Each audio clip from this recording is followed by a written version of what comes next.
Ya, muy buenas noches. Aquí me encuentro con la psicóloga Dani Ordóñez. ¿Me podría hablar un poco de cuáles son los reactivos? ¿De qué trata más o menos? ¿Qué es un reactivo psicológico? Por supuesto, buenas noches. A ver, reactivo psicológico dentro de la psicología se refiere, es una como palabra más sofisticada para mí, como para definir aquellas pruebas o aquellos tests, ¿sí? Que utilizamos para medir ciertas características en las personas, ¿sí? Estas características pueden venir, pueden ser específicas, por ejemplo, niveles de inteligencia o la capacidad de atención de una persona, o también pueden medir rasgos de personalidad, es decir, de alguna manera formas en las que la persona se comporta, ¿sí? Y que la personalidad, como sabemos, es algo que se vuelve de alguna manera estable a partir de los 18 años y podemos ya ver ciertas características, digamos, que son parte de una persona desde esa edad para el resto de su vida. Entonces nos va a ayudar a entender más este tipo de cosas. Ahora, no cualquier test es considerado un reactivo, eso es importante. Para poder yo considerar a un test como un reactivo, este debe tener validez estadística. ¿Y qué quiere decir que tenga validez estadística? Sí, básicamente que se ha podido comprobar que el test mide lo que supuestamente tiene que medir, ¿sí? Entonces, para esto se hacen investigaciones, ¿sí? Entonces, para volverle al test algo científico, es decir, algo que si tú me tomas a mí, va a medir lo que tú estás queriendo medir, y si me tomas de aquí a X tiempo, va a medir lo mismo, ¿sí? Entonces, por eso, así se conoce a un reactivo, diferenciándolo de lo que es un test cualquiera, ¿sí? Entonces, ahí es importante ver que lo que debemos procurar los psicólogos en nuestra práctica es promover el uso de este tipo de tests, porque como sabemos también hay muchísimos que se encuentran disponibles en cualquier parte, en internet, en revistas, etcétera, que no son válidos, o sea, pueden ser interesantes, divertidos, decirme una que otra cosa, pero no tienen coherencia ni una validez científica que le respalde. Por lo tanto, tenemos que tener mucho cuidado con esa parte, ¿sí? Ahora, dentro de esto que estamos conversando, dentro de este tipo de tests, se los puede dividir en dos grupos grandes, ¿sí? El uno se refiere a esos que se llaman psicométricos y el otro se refiere a los proyectivos. Entonces, ¿cuál es la diferencia? En términos generales, los psicométricos nos sirven para medir ciertas cualidades específicas, como, por ejemplo, lo que te decía hace un ratito, memoria, atención, inteligencia, diferentes tipos de inteligencia, y son súper estandarizados, organizaditos, tienen bueno, depende el tipo de test, hay unos que requieren que, por ejemplo, solo seas psicóloga, digamos, tengas un título de psicología y puedes ya ver el manual y aprender a implementarlo. Entonces hay diferentes grados de dificultad del test como para uno darlo, o sea, como hablo de los psicólogos, y tienes otros que son mucho más complejos y que incluso, aunque en el Ecuador no existe alguien que regule esto directamente o formalmente, deberían tomarse si es que uno tiene cierta preparación, y puede ser preparación incluso de maestría o de doctorado, ¿sí? Entonces eso también hay que conocer, y ahí sí, zapatero a tus zapatos, eso sería lo ideal. Aunque muchas veces, te soy honesta, yo he visto que cualquiera puede decir que toma, pero hay que tener mucho cuidado con eso, ¿sí? Por algo la gente se prepara mucho también. Eso en la parte la parte, ¿cómo se llama? De los psicométricos, se me fue el nombre. ¿Qué más es importante ahí? Todos van a tener un proceso, pasos a seguir, te van a indicar todo de cómo tener los materiales, eso ya te voy a contar igual más adelante, y te enseñan cómo corregir y luego cómo interpretar, ¿sí? Entonces, tiene como que muy, muy establecido ese orden y esa estructura, y todo esto viene de el estudio científico que se hace para que esto pueda funcionar de esa manera.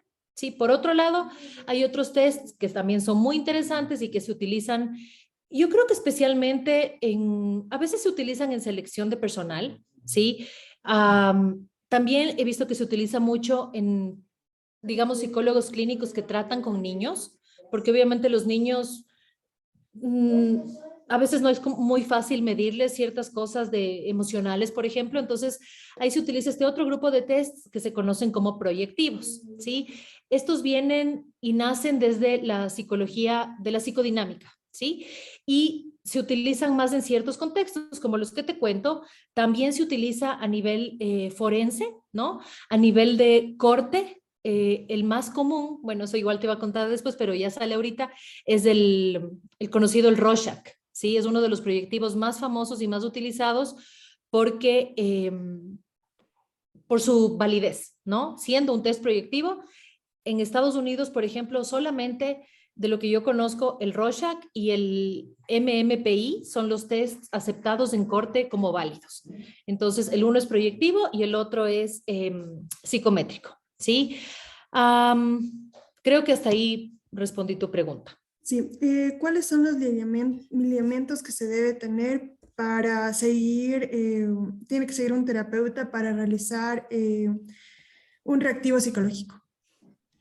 Ok, entonces creo que te dije un poquito también de ciertas partes de la anterior pregunta, ¿no es cierto? Ujú, Pero, sí. ¿qué es importante tomar en cuenta? ¿Sí? Si nosotros somos los que vamos a tomar un reactivo a algún paciente, primero darnos cuenta que somos seres humanos a quienes nos afecta prácticamente todo lo que nos rodean en el contexto y un test no es la excepción. Entonces, ¿qué tenemos que hacer?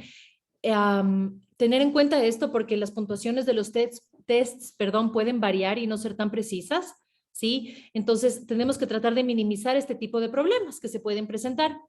Entonces, por ejemplo, tengo que identificar si es que el test que voy a tomar, de pronto en alguna parte, o tal vez alguna, ¿cómo te digo? Por ejemplo, hay tests que tienen, eh, que se dividen en subgrupos, ¿no es cierto? Entonces puede que Ujú. alguno de los subgrupos no sea aplicable a la persona que yo le quiero tomar el test por diferentes razones. Por ejemplo, la edad que tiene, el idioma que habla, su nacionalidad, si tiene alguna discapacidad, ¿sí? Incluso su nivel socioeconómico. ¿Por qué? Porque ahí también hay diferencias de lenguaje, etcétera. Entonces, tenemos que tratar de prevenir y de adelantarnos a todo esto para que no sea un problema ya el rato que tomo el test, que ahí no hay mucho que hacer, mucho más que hacer, ¿no es cierto? Para que salga un test Sí. válido y lo más cercano a lo que necesito.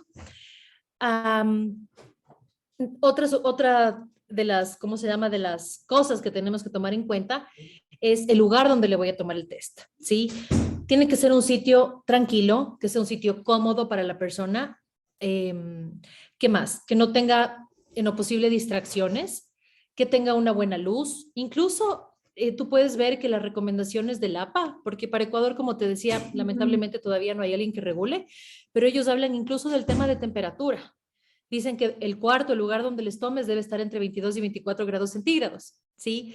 Evitar que haya dentro de las distracciones sonido, que tenga una buena ventilación, a que la persona se oxigene como debe, que no te falten los materiales del test, obviamente desde el lápiz, borrador, lo que se necesite para tomarlo, que tenga una buena iluminación para que la persona, sea de día o de noche, pueda leer bien y hacer bien el test.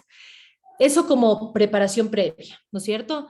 De ahí, cuando la persona ya está contigo, es importante primero entender que cada persona va a tener una motivación como individuo para tomar ese test y a su vez tú como psicólogo clínico también puede que de pronto tú tengas una relación con el paciente y tú sugieras el test, ¿sí? Hay veces que tú vas a sugerir, entonces puede que esto ya lo hayan hablado previamente en las sesiones, o puede que una persona venga específicamente a decirte, mira, me dijeron que tú tomas MMPI, entonces por favor necesito esto. Y ahí uno debe indagar previamente cuál es la motivación de la persona. ¿Por qué? Porque muchas veces vas a tener gente que viene y te dice, yo quiero tomar el MPI porque me están queriendo quitar mi hijo, por ejemplo, me están queriendo quitar la custodia y dicen que estoy loca y quiero demostrar que no estoy. Entonces, ahí vas a tener una persona motivada, ¿cierto? En tomar el test, pero tal vez también asustada y que va a tratar de fingir ser algo que no es. Entonces uno tiene que advertirle a esa persona que si esa persona intenta, por ejemplo, en el MPI, que es uno de los que yo más conozco, si intenta mentir, eso va a salir en el test y eso va a hacer que no sea un test válido. ¿sí? Igual, gente que está en corte, que va y de pronto me invento, es asesino, y dice, no, yo también voy a dar una imagen de que soy lo máximo, pues ahí sale y falla, ¿sí? Por eso son tests tan interesantes y tan valiosos para todos, ¿no? Entonces, bueno, estamos en esa parte. Entonces, digamos que es una persona que no es tu paciente y que viene para que tú simplemente le tomes. Entonces, ¿qué podemos hacer para aliviar esa ansiedad que esa persona va a traerte? Porque seguramente no sabe de qué se trata, no tiene mucha idea cuánto va a durar. Entonces, hay que pensar en eso y primerito explicarle súper claro de qué se trata la prueba, cuál es el objetivo, cómo va a contestar las preguntas, más o menos cuánto tiempo va a tomar. Te doy el ejemplo del MPI, se puede tomar más de 3 horas. Entonces la persona tiene que estar como preparada literal psicológicamente para ese tiempo, separarlo en su agenda, también eso sería bueno decirlo antes y reforzar en ese momento. También explicarle y decirle si es que tiene alguna pregunta y también contarle que vamos a estar por ahí, es decir, que de vez en cuando vamos a entrar donde está tomando el test para revisar, repito, el MPI lo que busca es que como son respuestas de opción múltiple que marcas como la bolita con el lápiz en el círculo, a veces la persona se cansa y de pronto empieza a marcar mal o se salta alguna pregunta. Entonces, uno tiene que estar pendiente y entrando de vez en cuando a ver que no hayan este tipo de problemas, sabiendo, por ejemplo, que para ese test es algo común que puede pasar. Otra cosa que tenemos que tomar en cuenta es la edad de la persona. No es lo mismo tomarle un test a un adulto que a un niño, ¿sí? Y lo que se recomienda es que por nuestro ciclo circadiano, de las peores horas para tomar un test, ¿sí? Donde hay más dificultad en la tasa de respuesta, donde uno de pronto está más lento, así es después del almuerzo. Eso es lo que ha visto la ciencia. También hay que tomar en cuenta que la persona en lo posible esté descansada, ¿sí? Creo que todos los seres humanos ya a estas alturas de 7, 8, más de la noche, ya estamos de Ya, salida, ¿no es cierto? Exacto. Entonces es mejor hacerlo, preferible sería en la mañana. Científicamente se ha visto que la mejor hora para hacer un test a nivel cognitivo son las 10 de la mañana, por ejemplo. ¿Sí? Entonces, en lo posible a esa hora, y si tiene que ser en la tarde, pues lo más temprano posible. Caso contrario, no es una mala idea hacerlo por ejemplo, fin de semana. ¿Sí? Hay gente que también la da como opción y me parece una buena opción.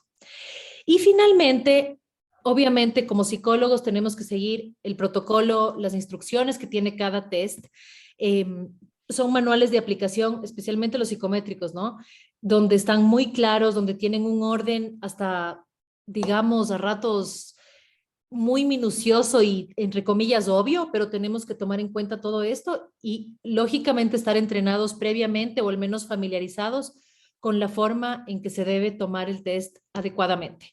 Pero esto que te acabo de comentar es como todo lo principal para cualquier test de este estilo.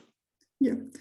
Muy interesante saber todo este tipo de cosas, también para, no sé, como yo profesional y también tener en cuenta y algunas cosas, algunos errores que puede hacer que, no sé, como maestros nos dicen, pero tienen, no se percatan de algunas cosas, entonces nos mandan a hacer y todo y a ratos también nos confiamos, puede ser, entonces sí es bueno también resaltarlo un poco. Bueno, ¿cuáles son las características que debería tener un reactivo psicológico? Ok, a ver, em, bueno, yo no te entendí muy bien esa parte porque ahí decía, bueno, ¿cuáles son las características previas que se debe tomar en cuenta al aplicar Ujú. un Sí, reactivo, ¿no es cierto? ajá, Entonces, tiene que ver un poco con lo anterior, ¿no es sí, cierto? ajá, Em, ¿Qué más te puedo decir ahí? Que yo creo que tanto el paciente como el psicólogo tiene que ser ético, ¿ya? Yo veo muchísimo en el Ecuador, lamentablemente, a ver, afortunadamente para los profesionales que sí seguimos los lineamientos éticos, ¿sí? Es un plus porque tienes menos competencia, pero no es lo común, ¿sí? Yo veo mucho en psicología que la gente a todo dice sí. O sea, si a ti te dicen, atiendes niños, sí, atiendes adultos, sí, atiendes viejitos, sí, y la verdad es que no podemos atender a todos porque cada persona y cada grupo de su requiere un rama. estudio exacto. Entonces, como zapatero a tus zapatos, ¿sí? Yo veo, por ejemplo, en el tema de tests, tú tienes personas especializadas en eso. a menos que sea un test de esos de tipo 1, ¿no? Que son más fáciles de tomar y que pueden ya con un título de psicología clínica, por ejemplo, aplicarlo, pero no otros como el MMPI, donde la gente usualmente hace doctorados para poder aplicarlo. Sin embargo, yo he visto que muchas personas lo hacen sin tener la preparación. Entonces, por un lado, el psicólogo hacerlo con ética y por otro lado, también los pacientes o clientes pedir a las personas, a ver, ¿cómo así usted está capacitado para esto? ¿Dónde aprendió? O sea, ¿de dónde sacó el título? Porque a veces nos confiamos y nuestra salud mental no podemos ponerla en las manos de cualquier persona. Tenemos que tener cuidado con eso. Eso es lo que pienso por un lado. Um, ¿Qué más te puedo decir de esta parte? O sea, creo que es importante, como tú dices, características previas, es entender yo como psicólogo para qué quiero tomar ese test. Otra cosa que también veo, por ejemplo, conozco el caso de un psicólogo que hizo su maestría o su doctorado en tomar el MPPI, ¿sí? Ya. Y a cada paciente que entra a su consulta le quiere tomar el MMPI. Entonces, ¿por qué? Porque el MMPI es un test que lo venden $400, ¿sí? Más caro. Entonces es un buen negocio, Ujú. ¿sí? Pero no todos lo necesitan. Entonces ahí entra nuevamente la ética y creo que uno tiene que ir viendo realmente quién lo necesita. Yo te voy a contar desde mi experiencia cuándo he pedido un MMPI. Cuando una persona tiene tal vez un trastorno de personalidad o yo creo, tengo la hipótesis de que hay un trastorno y no estoy segura cuál es, ¿sí? Uno de los típicos, tú sabes que hay comorbidad entre trastornos. Sí. Entonces, tienes el trastorno límite, es muy comórbido con trastorno de uso de sustancias, ¿sí? Y a su vez con el déficit de atención y hiperactividad. Ujú. ¿Sí? O en casos en que el paciente, también me ha pasado, pacientes que van por varios psicólogos y vienen donde ti te dicen, no sé qué tengo, o sea, nadie me dice qué diagnóstico tengo, ¿sí? Entonces ahí tú también puedes utilizar esto válido para darles una respuesta.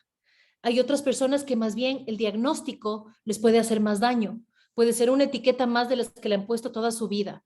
Entonces, para eso uno tiene que ir como puliendo su ojo clínico y ver en qué caso hacerlo. Entonces, ver la motivación de tu paciente, si es que es tu paciente, ¿sí? ¿Qué más? O sea, la motivación, también ver como si es que la persona ya se va a hacer, buscar que colabore de la mejor forma, tratar de que sean los horarios, lo que habíamos hablado hace un rato, Ujú. ¿sí? Ese tipo de cosas son las que creo que se tienen que tomar en cuenta antes de aplicar el reactivo. Ya. ¿Y cuáles son los test que más se utilizan? A ver, te cuento, yo tengo una clínica de salud mental en línea y ahí Ya. justamente hay como dos grupos de alguna manera, ¿no es cierto? El grupo Ujú. que trata adultos, que es una historia, y un grupo que trata niños. Entonces ahí hay una diferencia grande. Por ejemplo, cuando son niños, lo que más se utiliza es generalmente el test ese que se llama Wechsler, ¿sí?